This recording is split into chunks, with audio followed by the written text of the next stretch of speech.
mengenai seluk-beluk rumah Melayu. Maka itu langsung saja disimak video berikut ini. Jangan lupa untuk klik tombol subscribe, like, dan komen.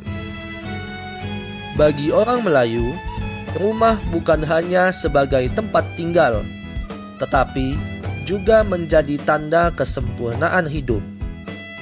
Secara umum, rumah Melayu meliputi rumah kediaman, rumah balai, rumah ibadah, dan rumah penyimpanan atau lumbung. Penamaan itu sesuai dengan tujuan atau fungsi dari bangunan. Namun, terkadang penamaan rumah juga berdasarkan pada bentuk dan gaya atapnya. Rumah Melayu banyak kita temukan dalam bentuk panggung atau rumah panggung. Masyarakat umum juga banyak menyebutnya dengan istilah rumah tinggi. Bangunan rumah Melayu biasanya terdiri dari 1. Selasar. Selasar adalah bagian depan rumah yang tiada berdinding. Biasanya digunakan untuk menyambut tamu atau tempat anak-anak bermain. Selasar ada 3 jenis, yaitu selasar dalam, selasar yang menyatu dengan rumah induk.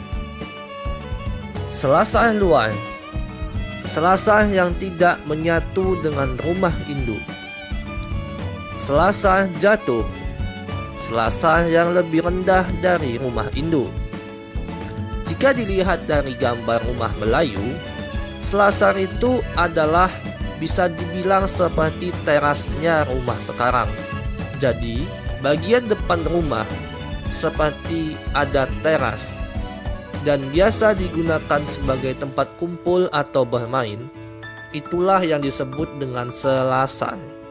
Bagian kedua rumah Melayu adalah rumah induk. Bagian rumah induk sekarang bisa dikatakan bahwa bagian itu adalah bagian tengah rumah, karena bagian rumah induk itu terdiri dari 3 komponen. Yang pertama, ruang muka. Ruang muka adalah ruangan tempat kaum ibu serta tempat tidur bagi keluarga perempuan dan anak-anak yang belum 7 tahun. Yang kedua ada ruang tengah.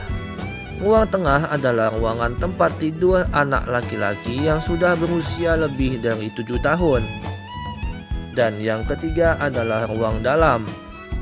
Ruang dalam adalah ruang tidur untuk orang tua perempuan atau anak perempuan yang sudah mulai beranjak dewasa. Terakhir, di bagian dalam rumah Melayu terdapat yang namanya penanggah.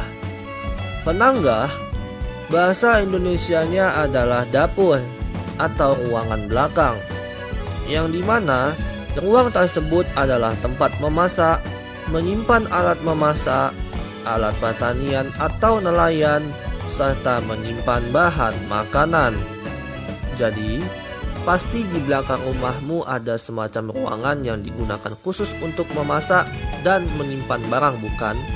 Nah, itulah yang disebut dengan bagian penanggah atau ruangan belakang.